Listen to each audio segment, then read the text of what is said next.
Hello मेरे प्यारे viewers, कैसे हैं आप सभी लोग। आशा करती हूँ आप सभी लोग अच्छे होंगे। कहानी के लिए मेरे चैनल को सब्सक्राइब कीजिए, कहानी को लाइक और शेयर ज़रूर कीजिएगा और कहानी कैसी लगी प्लीज़ कमेंट बॉक्स में ज़रूर बताइएगा। कहानी को लेकर कोई भी राय सुझाव हो वो भी ज़रूर दीजिएगा। तो शुरू करते हैं हम आज की अपनी कहानी। वैसे तो मैं रोज जल्दी उठ जाता हूँ क्योंकि ऑफिस लेट पहुँचना मुझे कतई पसंद नहीं। मैं अपने परिवार से दूर अकेले रहता हूँ क्योंकि शादी अब तक हुई नहीं और गर्लफ्रेंड की ज़रूरत कभी पड़ी नहीं। मैं व्यवस्थित रहता हूँ, अव्यवस्थित लोग को देख मुझे चिढ़ होती है। एक बार बचपन में व्यवस्थापन पर टॉपिक पर पापा ने से जो लेक्चर सुना था वो आज तक याद है और उस दिन के पश्चात आज तक मैं उसे बड़ी शिद्दत से फॉलो कर रहा हूँ। संगीत प्रेमी हूँ। 80-90 दशक के रोमांटिक गीत धीमी आवाज़ में सुनना मन को भाता है। आजकल के कान फोड़ू संगीत मेरे समझ से परे है और उन्हें सुनना बर्दाश्त से बाहर। इसीलिए मेरे कुछ दोस्त मुझे बूढ़ा तो कुछ आउटडेटेड बुलाते हैं, पर मुझे कोई फ़र्क नहीं पड़ता और ना ही मैं उनकी बातों का बुरा मानता हूँ। मुझे रंग बिरंगे फूल मन भावन लगते हैं, इसीलिए मैंने अपनी गैलरी में आर्टिफिशियल फूलों के पौधे सजा रखे हैं क्योंकि मिट्टी छूना मुझे कतई पसंद नहीं। आज मैं देर तक सोना चाहता था लेकिन सुबह से ही तेज़ म्यूज़िक की आवाज़ और धड़म धड़म का शोर सुनकर मेरी नींद खुल गई। मैं झुंझलाकर उठा और गैलरी में जा खड़ा हुआ जहाँ मेरे ठीक सामने वाले फ्लैट से म्यूज़िक का शोर आ रहा था। शोर इसलिए कह रहा हूँ क्योंकि मुझे उसमें शब्द समझ नहीं आते, केवल शोर ही शोर सुनाई देता है। मैंने सोचा लगा इस फ्लैट में तो कोई नहीं रहता था। तभी एक खूबसूरत लड़की पर मेरी नज़र पड़ी जो पाश्चात्य संगीत में झूमती हुई गैलरी में रखे पौधों में व्यस्त थी। उसे देख मेरी आंखें खुली की खुली रह गई। मृग जैसे उसके नयन, लंबे रेशमी बाल जो हवा में उड़ते हुए उसके चेहरे पर आ रहे थे, मानो उसके गालों को चूमने के लिए आतुर हो, जिसे वह बार बार अपनी बाहों से हटाने का असफल प्रयास कर रही थी। मैं आपलक उसे निहारने लगा। तभी वह मुझे देख अपनी मिट्टी से सने गंदे हाथ हिलाती हुई बोली, हाय। मैं झेप गया। फीकी सी मुस्कान के साथ उसके हाय का जवाब दे अंदर आ गया। गुस्सा तो बहुत आ रहा था। आज छुट्टी के दिन मैं आराम से सोना चाहता था, पर उस लड़की के कान फोड़ू संगीत की वजह से ऐसा हो न सका। मन हुआ जाकर उसे डांट लगा आवाज़ धीमी करने का कहूँ। ऐसा सोच मैं उठा ही था कि डोर बेल बजा। दरवाज़ा खोलते ही जगह जगह से फटे जीन्स पर सफ़ेद टी शर्ट पहने, बिखरे बाल और हाथ में ट्रे लिए सामने वही लड़की खड़ी थी। मैं अंदर आ जाऊं कहती हुई मेरे बिना हाँ कहे अंदर आ गई। ट्रे टेबल पर रखती हुई बोली, माई सेल्फ खुशी। आपके सामने वाले फ्लैट में 2 दिन पहले ही शिफ्ट हुई हूँ।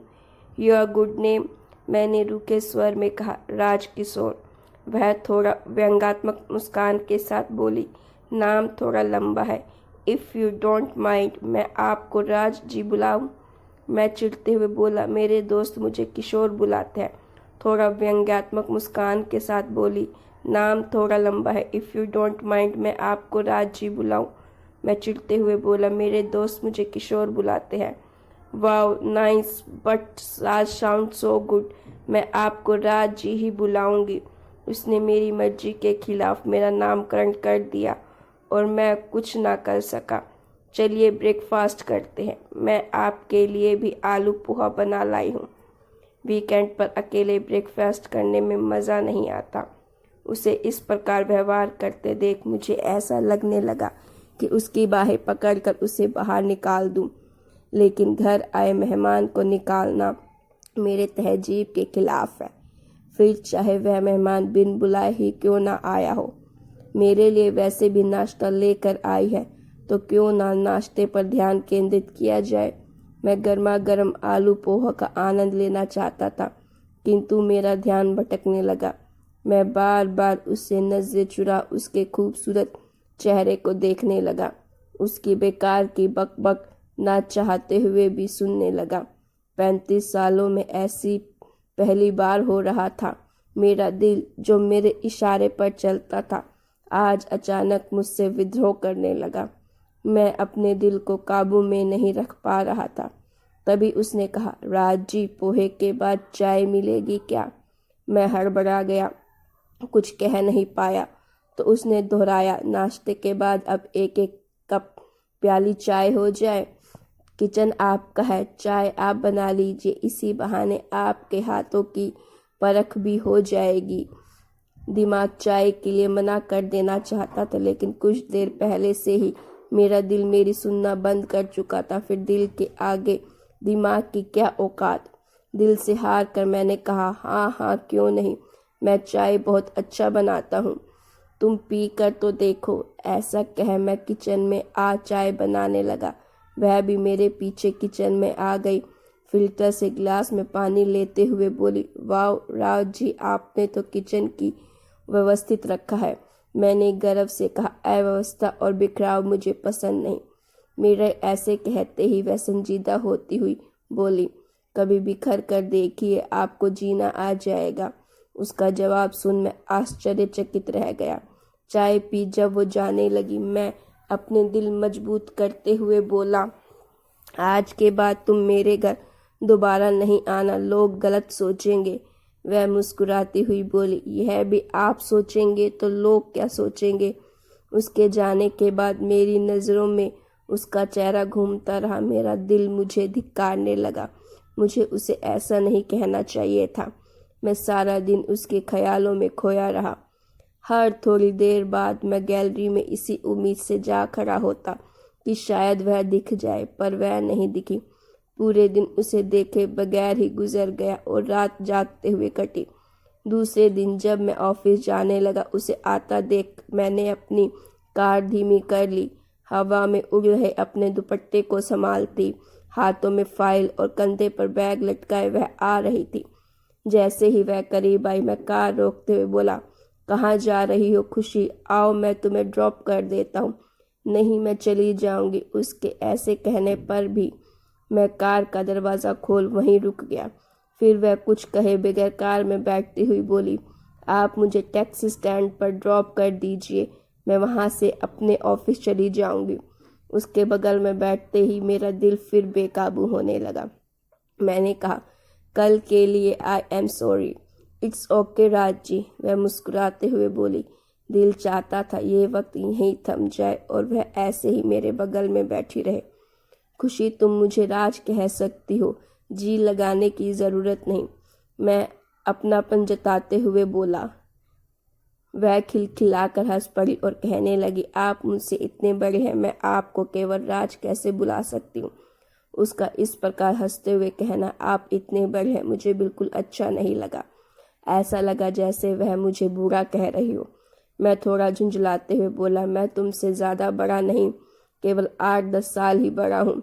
8-10? इस बार वह ठेके लगाते हुए आश्चर्य से बोली।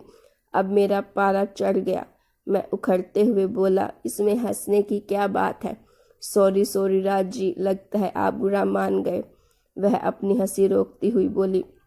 मैं भी अपने आप को सामान्य करता हुआ बोला, नहीं नहीं, ऐसी कोई बात नहीं। अचानक उसने कहा, राज स्टॉप द कार। मैं समझ ही नहीं पाया क्या हुआ। मेरा स्टॉपेज आ गया।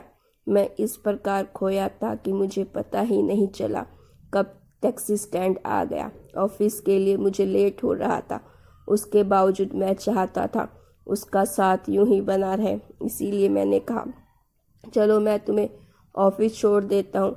वह नहीं मान रही थी, लेकिन मैं दिल के हाथों मजबूर हो पहली बार किसी की खुशमदाद करने लगा और उसे ऑफिस ड्रॉप करके ही दम लिया। अब तो यह रोज़ का सिलसिला हो गया था। मैं ऑफिस के लिए तभी निकलता जब वह निकलती। मैं अपना दिल एक ऐसी लड़की पर हार चुका था जो मुझसे बिल्कुल अलग थी, जिससे ना तो मेरे विचार मिलते थे और ना ही व्यवहार। हाले दिन बयां करने के मैं मौके ढूंढने लगा। रोज़ इजहार मोहब्बत की प्रैक्टिस करता, पर जैसे ही वह सामने आती, एग्ज़ाम हॉल में आए क्वेश्चन पेपर को देख जो हालत एक स्टूडेंट का होता है, वैसी ही स्थिति मेरी हो जाती और मैं कुछ ना कह पाता। एक रात अचानक 10 बजे डोरबेल बजा। दरवाज़ा खोलते ही सामने वही खड़ी थी। उसे देख मेरा दिल फिर तेज से धड़कने लगा। मैंने उसे अंदर आने को कहा, पर वह नहीं आई। शायद उसे मेरी उस दिन की बात याद थी। वह बाहर से ही बोली, कल मैंने घर पर पूजा रखी है, आप ज़रूर आइएगा। इतना कह वह चली गई। मैंने मन ही मन निश्चय कर लिया कि कल मैं उसे अपने दिल की बात कह कर ही रहूँगा। दूसरे दिन मुझे ऑफिस जाना था, लेकिन मैं नहीं गया। ऐसा पहली बार हुआ जब मैं अकारण ऑफिस नहीं गया। सुबह से ही मैं उसके घर जाना चाहता था, परंतु कॉलोनी की महिलाएं व बच्चों को उसके घर आता जाता देख मैं हिम्मत न जुटा सका। बहुत कम समय में उसने केवल मेरा ही नहीं, कॉलोनी में सभी का दिल जीत लिया था। पूरा कॉलोनी उसी के रंग में रंगा दिखने लगा। जब शाम को मैं उसके घर पहुंचा, दरवाज़ा खुला मिला। मुझे देखते ही वह बोली, आइए राज, मैं आपका ही इंतज़ार कर रही थी। आप लेट हो गए। आज उसे एक और नए रूप में देखा। मैं देखता ही रह गया। लाल रंग की साड़ी पर गोल्डन बॉर्डर उसकी खूबसूरती को और बढ़ा रही थी। माथे पर कुमकुम, हाथों में चूड़ियाँ देख मैं मदहोश लड़खड़ाने लगा। तभी वह मेरे हाथों में प्रसाद रखते हुए बोली, प्रसाद लीजिए। मैं प्रसाद एक और रखते हुए बोला, खुशी तुम रहने वाली कहाँ की हो? मेरा सवाल पर उसने सवाल किया, क्यों? मैंने कहा, बस यूं ही। तुम्हारा घर कहाँ है? तुम्हारे माता पिता कहाँ रहते हैं? मेरे इस सवाल पर उसकी आंखें डबडबा गई और वह मेरी ओर पीट कर खिड़की से बाहर देखने लगी। उसका इस प्रकार शांत हो जाना मुझे अजीब सा लगा। मैं थोड़ी देर मौन रहा, फिर उसके करीब जाकर उसका हाथ अपने हाथों में लेते हुए बोला, क्या मैंने तुमसे कोई गलत सवाल पूछ लिया?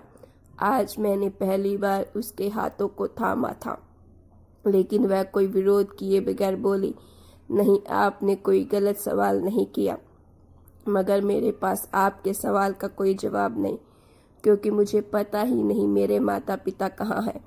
जब से होश संभाला है मैंने अपने आप को अनाथालय में ही पाया है। ऐसे कहते हुए वह मेरी बाहों में बिखर रोने लगी। मैं उसे अपने सीने से लगा उसके स्पर्श को महसूस करने लगा। तभी आवाज़ आई, खुशी। वह मेरी बाहों से निकल तेजी से आवाज़ की ओर चली गई। सामने सुडौल नवयुवक रेशमी पजामा कुर्ता और माथे पर तिलक लगाए खड़ा था।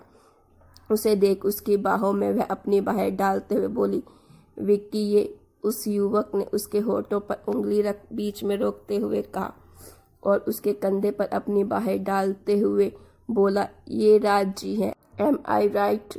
वह खिलखिलाकर हंसते हुए बोली, यस यू आर राइट। ऐसा कहते हुए दोनों मेरे समीप आ खड़े हुए और फिर मुस्कुराते हुए बोली, राज, ये मेरे पति विक्की है। हमने कल ही कोर्ट मैरिज की है। ये भी मेरी तरह अनाथ आश्रम में ही पले बड़े हैं। दोनों को खुश देख मेरी आंखें भी खुशी से झलक आई। उन्हें प्रेम सूत्र में बंधा देख कर नहीं, बल्कि स्वयं के सतत रह जाने की खुशी में मैं पूजा की प्रसाद ले घर लौट आया और पुनः अपने कमरे को व्यवस्थित करने में व्यस्त हो गया। तो गाइस, अगर आपको स्टोरी अच्छी लगी हो तो लाइक ज़रूर कीजिएगा।